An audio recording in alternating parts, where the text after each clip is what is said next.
recevons dans ces plateaux de décollage un grand de la musique congolaise, une personne qui a marqué la musique congolaise. À travers ses chansons, vous avez trouvé des solutions. Il a éduqué la masse, il a éduqué des familles, il a réconcilié les amours brisés. Avec lui, Redian Missi. Nous allons le recevoir dans cette émission qui est bien sûr un grand plaisir pour moi de recevoir un grand... Bonjour. Bonjour. Prenez place. C'est comme je l'avais dit, nous allons bien achever cette émission avec un grand de la musique congolaise, Redian Missi, l'icône, aujourd'hui modèle pour beaucoup de personnes. Bonjour encore une fois. Oui.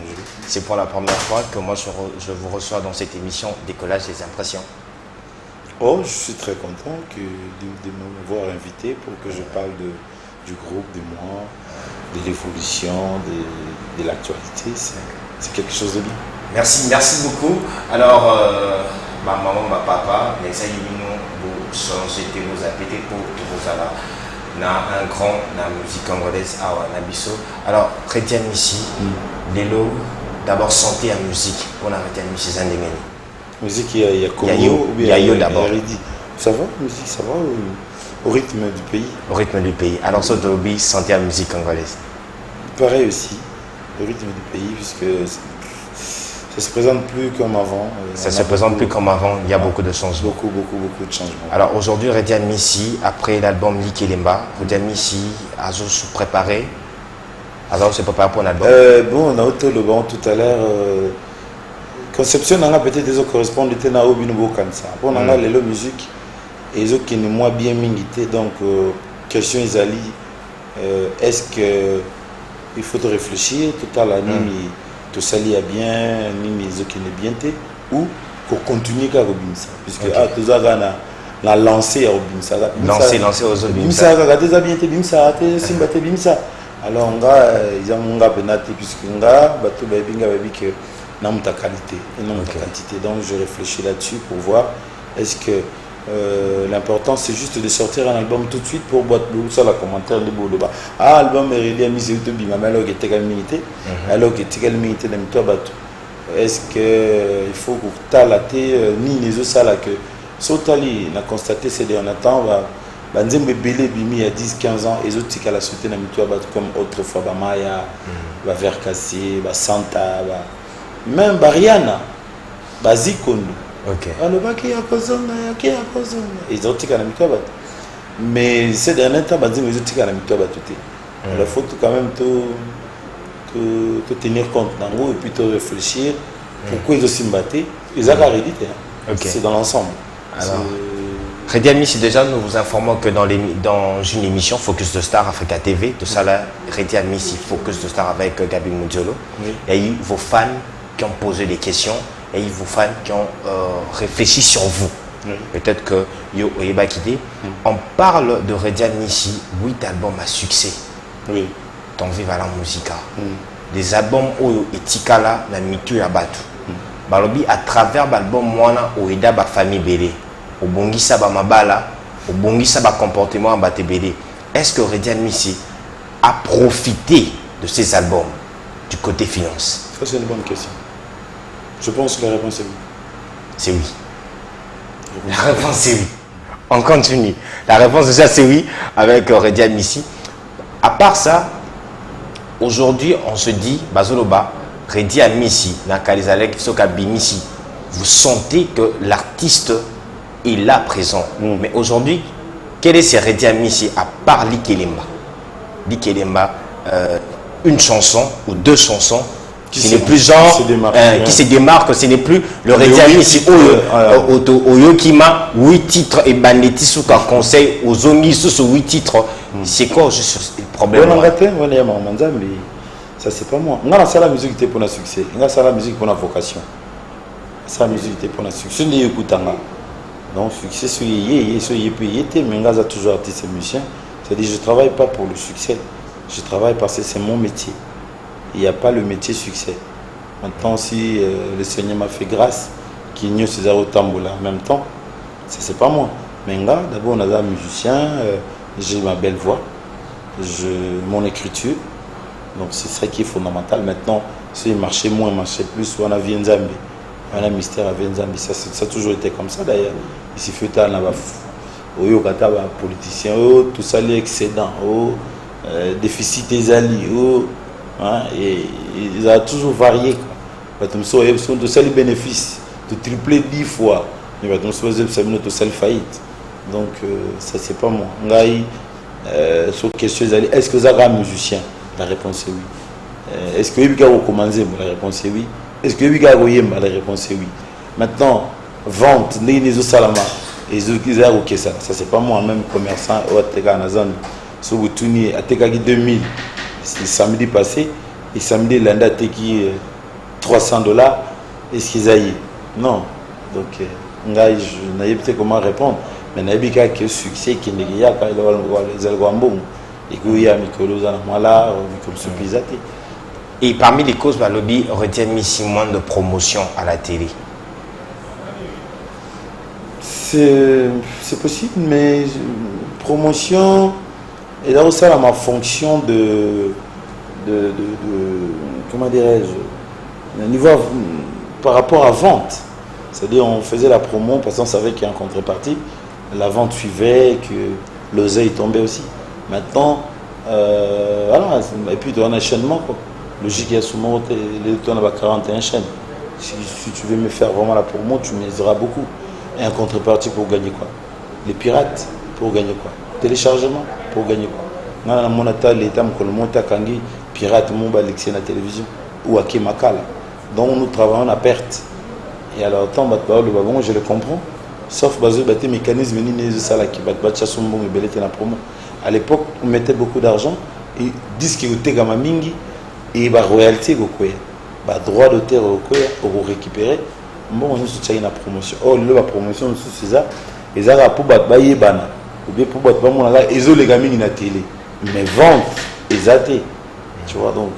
Ok, alors, retiens ici.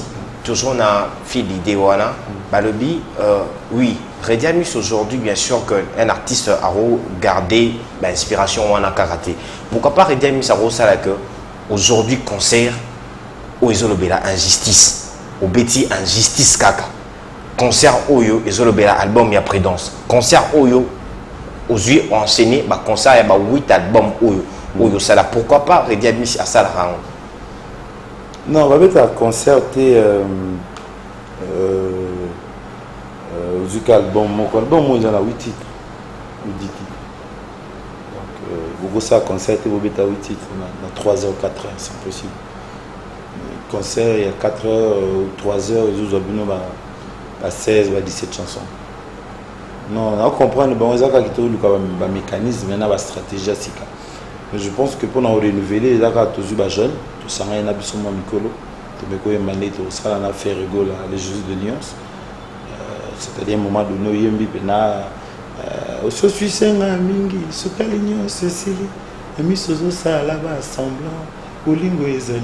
C'est-à-dire, tu chantes comme ça, les jeunes aussi, d'un côté, on a Baouye Mbappé, Ngayo, Ngayo, maman, Tikalele, na Kenda Pompa, si elle est qui awa.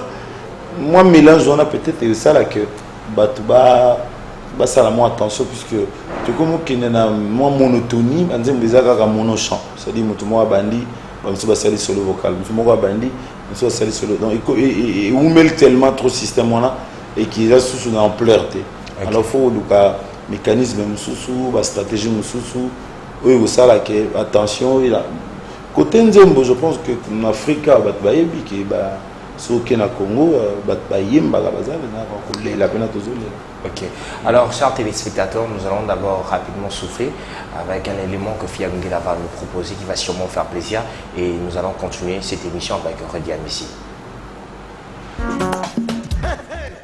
C'est comme Olema, Koubouli Yondela. Ilimaya Sayokanga Yawa, Mobali Nayo, Maloba Nakopesa Yo, Sokyo Yokanga. Aimbala na yo Richard motema ebeti nakumba yo ndako nzambe nalakisa yo na bato natinda mikanda na kini nayebisa yanga baboti naswi yangai molonganye kovanda na ye seko Oh, Coco Malanga, Chansi Mayas. Mayase yanga molongani na poni yo awa. Kotikanga te. Alingi tobana na yo seko kinoliwa. Moto makote, kabula biso.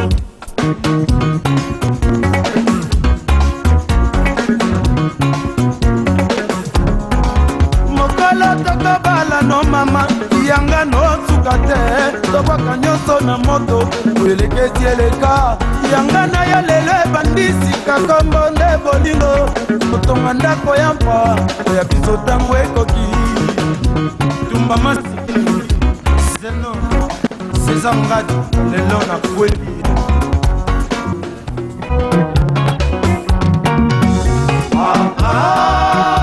mayase yanga molongani na boni yo awa kotikanga te nalingi tobanda na yo seko kinoliwa moto moko te akabula biso Kennedy Matika Kokokson malili na dio confiance mama ozala wangai pela kotikanga ite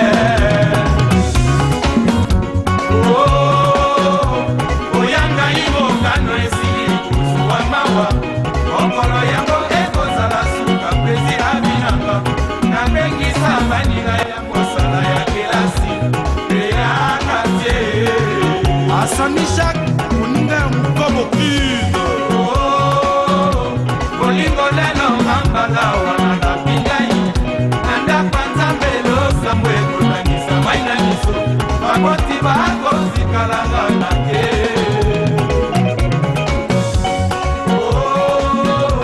Basheria kala bobosa na mana kweli. Oyele kabisi twale kotika limane. Merci beaucoup, Fia Lungela. Là, c'était encore de chansons nostalgiques. C'était juste pour vous rappeler encore que Redia Missi fait partie de richesse de la République démocratique du Congo et surtout. Quelqu'un m'appelle patrimoine. Patrimoine du Congo, déjà. Ça s'appelle Séoul qui moi. Donc, si aujourd'hui on te classé Cobalt, Stade, Redia Missi. Alors, Agassi Azama, j'espère que cette émission te fait vraiment plaisir. Alors, Redia Missi, Toyokaki, déjà, les informations comme l'Arabiso, Nabi Michel dimanche, que concert à Yona Ferré, la fin mars. Non, date, juste dans le sens que l'idée on est juste, que tu as fait les grandes que tout mes kaotala l'année tout ça là pour bon voilà quoi yimba yomoko binda yomoko bon là mon peu beaucoup ça tout à l'heure ça qu'est-ce que ça va donner to yokana ki to sala ngo mais date les dates tout chete c'est pas ça tout ça on a début année les gens ils ont pas l'oseille donc c'est beaucoup mieux juin juillet ma grande vacances qu'on a peut-être c'est beaucoup mieux maintenant tout chez date non bon chez date mais là on a vu qu'il y a la formater alors un événement inédit à ne pas manquer, chers téléspectateurs. Alors, avec Redia Missi, tu as du solo en musique congolaise. Oui. Redia Missi, des chansons au Nyon Soto Yembi, na 8 albums, Ressa Mia, tout ça. Prédence, Orphelin, Justice, Tozu, Intérêt, Oeduke Mas. Ce sont des chansons au Itikali. Mais aujourd'hui, Redia Missi, ce qu'on observé, musique à l'élo. Critique Ninoroko Sala. Non, d'abord, on a droit à sa critique, les journalistes, on a inversé. On a une critique, non, ça. Parce que bien, un avis par rapport à la musique. Un avis par rapport à la musique. Mais critiquer, non, parce que déjà, on a une histoire, souvent la nation de France. Pour historique, système où ils ont une musique ici. Bolon les critiques, Bolon les remarques. Et ça va, banen balongo liang. Bien, les journalistes, vous savez, je sais pas, vous avez été complice quoi. Parce que les journalistes se font en à côté avec le journalisme, c'est-à-dire ceux qui ont bien été font le besoin. Et déjà devant Yosa Djana Monto à critiquer facilement. Oui, non, besoin à yoter parce que yo le rose à Yomoko et Goko et Logi Pechola l'Axarani. Comprenez pas qu'il n'a pas ça. Le roi Baminga me sous ça la semblant ou hypocrisie. Yom besoin sincère, bah il va me sonner que Pechola ça le rôle là. On va, donc Yom doit la raison. Okay. Alors la démocratie sur Batebele, le non, et mutumo le oui donc batebeli va gagner ta bana. D'accord. Alors un avis par rapport à la musique. Non, avis nangezara que musique ezo bimanango banze bezo yimbalango mais constat na sali c'est difficile d'étiqueter. Voilà. C'est constat na sali banze bezo bimanango ana ti ba quantité ni ba qualité té. Nzembo logo la sofé les tili les a. Sofé le kunti bino bato ya makolo pe boye baka liboso ya kokata salanga mbonangambo ala gauche na ezana na mito bato alors c'est bimaso na 70 sur 75 banzembo logo la ba muzi banzembo logo ba mabele banzembo logo les balé azaï partout na gende na baba ozo banzembo. Mais c'est dû à quoi Redi Amissi? Là où il faut te louka justement et là où nous ça la. Parce que total bien liboso na bango ba modèle basé belé. Aujourd'hui, musicien, jeune musicien, Lolo Bazo soit Redi Amissi, modèle na bango. C'est bien, comme on a dit que Kofi Olomide n'a pas ma modèle. C'est ça le problème. Ça dit que c'est un modèle, il faut même mon modèle, l'avion a sauté à 10 mètres. Donc, on a sauté à 8 mètres. Ça sert à ça le modèle. Ça dit que c'est éloigné minité. Avec Kofi Olomide, vous avez danger. Asso chéri, mon amour, tu es parti pour toujours vers d'autres cieux. Asso, oui, ou papa, Santa yeye, Santa zala gentil, Eza bolingo, bolingo kolokulu. Alors, ni nago sala pona comme approche, il y a pas grand. C'est le modèle qui t'aide. Oh, bah, tu me suis lelo, soka bimi, ni on se salam avant, Eza sunatinate. C'est Mike, va bien kala. C'est Suzy Kassé, va bien kala. C'est ça, au moins, du coup, comme l'ignorance. Parce que les cas là, c'est ça qui fait le présent. On construit le présent en regardant le passé. Alors, le lot, le roi va ignorer le passé et te dire direction où ils correspondent les souhaiter la vie. Mais aujourd'hui, qu'est-ce que Redi Amissi? Encore, ancien Wana, Bazo Kabasala Bozoti, Kabango Bako Matina Souka, pour aider Bango ou bien Redi Amissi. Non, c'est-à-dire. Aza ouvert pour aider Bango. Non, c'est Bango. Les Arabes qui dans tout dans ce que on a pour ça aide, bah aider. Ce qu'on a pour ça aide, tu me proposer aide. Ce qu'on a pour ça bon, on a banque signé contrat à banque, banque tu me pas na yum donc na banque lui voilà. Na na moi qui coucou na hypothèque pour ça bon bah pas sûr. Mais ce qui yo mozo mon abozano va bien, mais banque oyate. Biso to koto yaki ba kulu to ga ba Kofi Olomide ba papa mais on toza de toza. Tozu modèle, tozu ndambo yaye, après bakisi ndambo yayo. Bon, ba leki belé, baza na modèle té. Ba kotoya bisoté, ba kotoya ba granté. Donc bazo improviser c'est loyer, ya lo muta comme bourgmestre. Mais avant il va bourgmestre bazala, mais le kotoya mon côté, au bano ça modèle yayo. Ti jusqu'à ce que ba tout monde a bien no bourgmestre za mutuma be bien monsieur mutuma be ba rejeter ndé. Vous comprenez, mais bisoto yayo bisoté toi ba conseiller notaire. Alors, j'espère que la nouvelle génération, vous comprenez.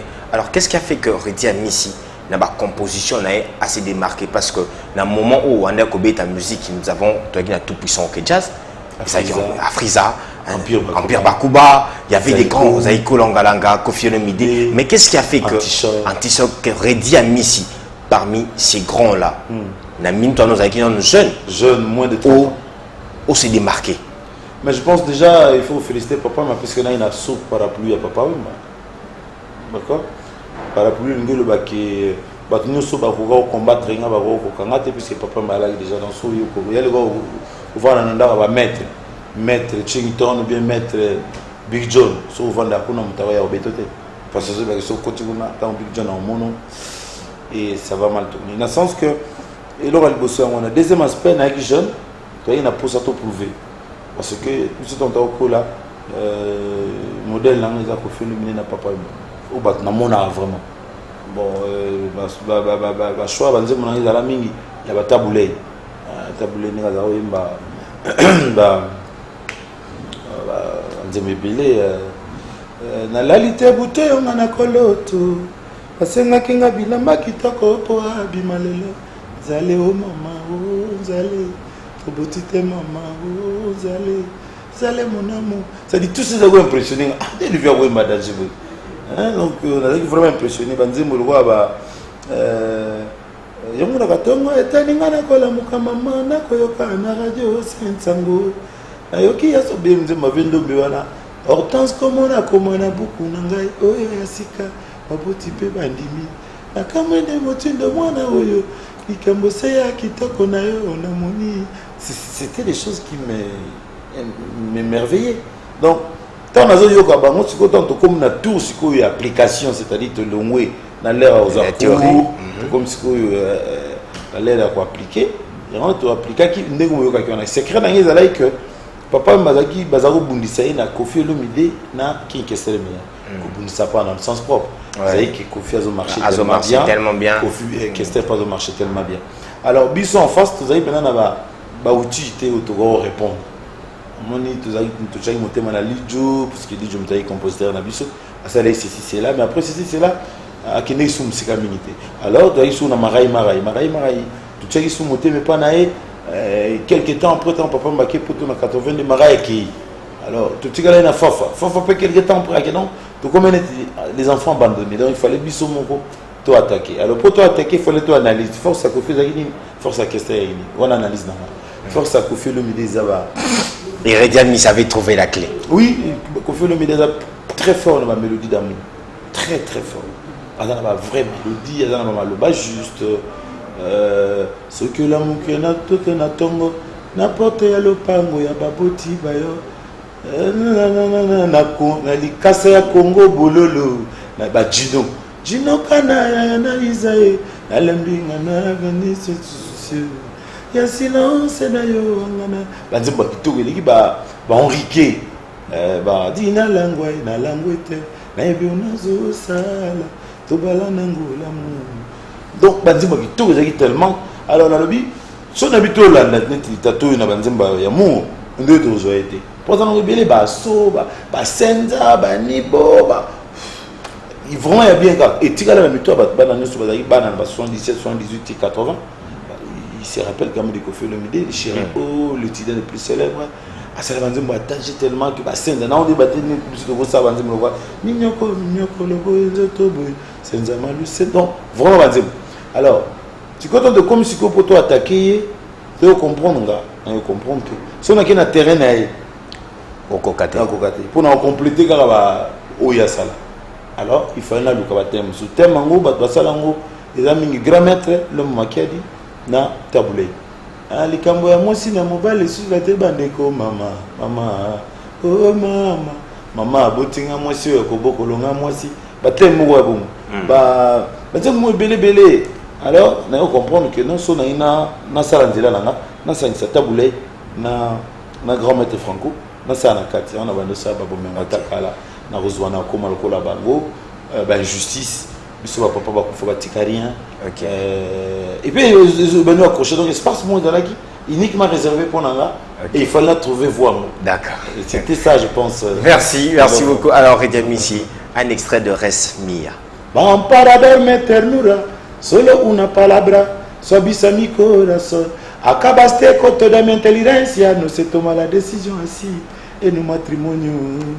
Oh dile mía, raso tengo me la siguita porque así es porque gané el visado del matrimonio que oh peut être mais on est quand on a contredit Koffi parce que Koffi tant que les gars à la télé c'est un homme très intelligent faut pas oublier t'as les gars à la faute mais na la classe maintenant sur 20 comme c'était ma classe il faut dans la béton alors il est le gars maîtrisant français il y a tant à l'université à Bordeaux béton français dans l'engagement dans ce volume de français on a netika tout tigela la soyi pour yazo le bon peut tellement bien moni alors on a dit bon le gars biso tout au des classes le yemba espagnol yemba anglais au lac ça va ninga différence entre yo na Koffi Olomide au lieu ça la Koffi ça et moi français bino bolani so Koffi Olomide je suis le tigre le plus célèbre bah je sais pas comment je suis pas étudié oh il le va monter avant donc dans la stratégie moninga bimisi bino bolandi ngabiti alors tourner kambalo espagnol donc tu es espagnol et puis va apprécier. Merci. Donc, merci beaucoup. Alors c'était un duo d'enfer avec Papa Wemba, Rediami Serra Samia. Alors nous allons rapidement souffler avec Fia Lingela et juste après nous allons continuer et désannoncer cette émission avec Rediami. Yoga songi adoti poto.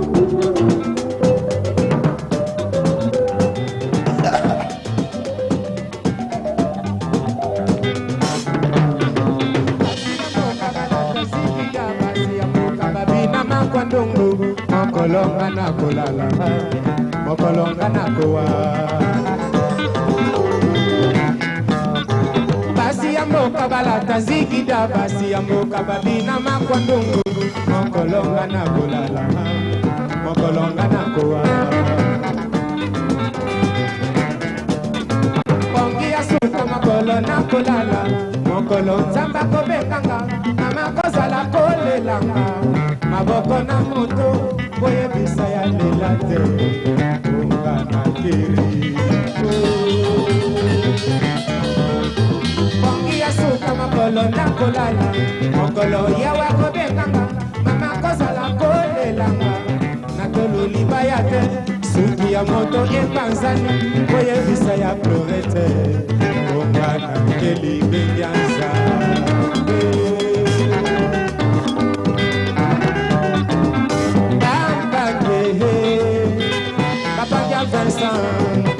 ngana banzi ngana kanisi deste yanga ya mwana moto avi ya mokili bambangele babanyangelesa ngana banzi ngana kanisi deste yanga ya moto moindo ya mokili mosantu mokili tabale mokili makambo mindono tolingana toyokana mokili eza ya moto te toutaka mabele tokosonga mabele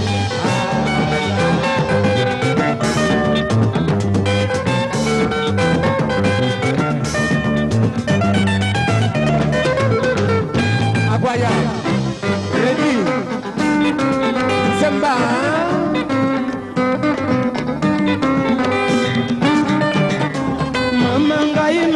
na ndoto mpola ngai nalali mpongi kongolo pemi mapema malazana moka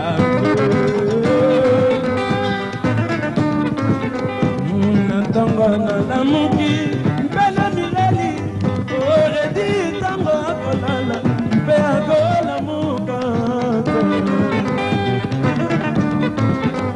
este ya moto c'est ainsi elokaka tantembe lelendo bongo mpe mayele nganga mpe losambo sepene Dieu voit tout, Dieu sait tout, Dieu voit tout et bapenga kaliwa bakupapate mama yebi kobota soki nawe kolela te kuna na mboka baweye tongeli yo ndako nzambe aza esika nyonso abosanaka bato na ye nakei kopesa mbote